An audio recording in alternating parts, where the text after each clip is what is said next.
भाई वो ट्रेन नहीं रुकने वाली, वो चली जानी है, मगर इस ट्रेन को पकड़ ले। जिस तरह के हालात जा रहे हैं, बिजली के बिल अफोर्ड नहीं होने। आप जिसके घर में 3 मरले का घर है और एक एसी चल रहा है, तो वो बेचारा भी 50,000 रुपया 40,000 रुपया बिल भर रहा है। ये जून का महीना एंड होने को है, जुलाई आने को है और गर्मी की शिद्दत अखीर किस्म की है। ये 10 किलोवाट का हमने सोलर सिस्टम इंस्टॉल किया। क्लाइंट की ज़रूरत तकरीबन 8 किलोवाट की थी, लेकिन हमने उसका लोड इंक्रीज़ करवा के 10 किलोवाट का सोलर सिस्टम लगाया और अल्हम्दुलिल्लाह सुम्मा अल्हम्दुलिल्लाह इस वक्त उनका कंजम्पशन जो है वो प्रोडक्शन से कम है, यानी कि उनका बिजली का बिल नेगेटिव है। आपको मीटर की रीडिंग्स भी दिखा देता हूँ। और बड़ा ही बेहतरीन किस्म का यहाँ पे हमने स्टैंडर्ड स्ट्रक्चर के साथ बड़ा वीआईपी करके सिस्टम लगाया। यहाँ पे जो सोलर पैनल इस्तेमाल किया है वो लोंगी कंपनी का 615 वाट का मॉड्यूल है और 16 सोलर पैनल हमने यहाँ पर इस्तेमाल किए हैं। इसके अलावा इन्वर्टर हमने ग्रो वाट का इस्तेमाल किया है। और आज क्लाउडी है, आप देख लें, तारीख है जी 28 जून, हफ्ते का दिन है। और इस दिन, आज के दिन के अंदर उसने 34-35 यूनिट अभी तक बना दिए हैं। मैं आपको वीडियो साथ मेंशन कर देता हूँ। और वक्त जो है वो अभी 4:45 का हुआ है, तारीख 28 और टाइम 4:45 बजे। और क्लाउडी है, आप मौसम को भी मद्देनज़र रखें।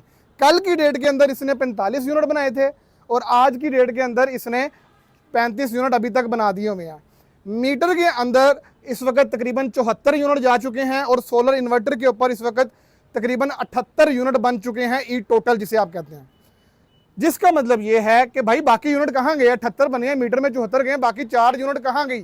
ज़मीन खा गई या आसमान निकल गया? कहीं नहीं गए भाई, क्योंकि ये ऑन ग्रिड इन्वर्टर है। ये पहले आपकी डिस्ट्रीब्यूशन बॉक्स से, जहाँ से हमने इसकी सप्लाई ऐसी ली होती है, वहाँ पे पहले करंट प्रोवाइड करता है और आपका जो लोड है वो उसके साथ डायरेक्टली कॉन्टैक्ट में होता है। तो जिस वक्त आप अपनी घर में लाइट्स, फैन, एसी कोई चीज़ चलाते हैं, वो उस वक्त डायरेक्टली करंट की कंजम्पशन वहाँ होती है और जो एक्सेसिव करंट है सिर्फ वही मीटर की तरफ वापस जाता है।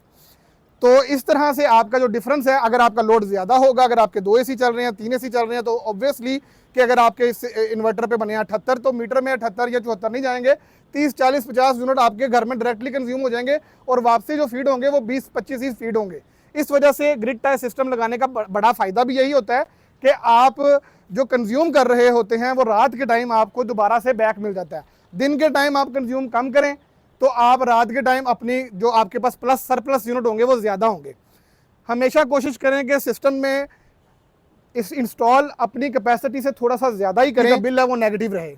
आप बहुत ख्याल रखें, जब तक ये गवर्नमेंट हमें फ़ायदा दे रही है, नेट मीटरिंग की सहूलत दे रही है, आप इससे फ़ायदा उठाएं।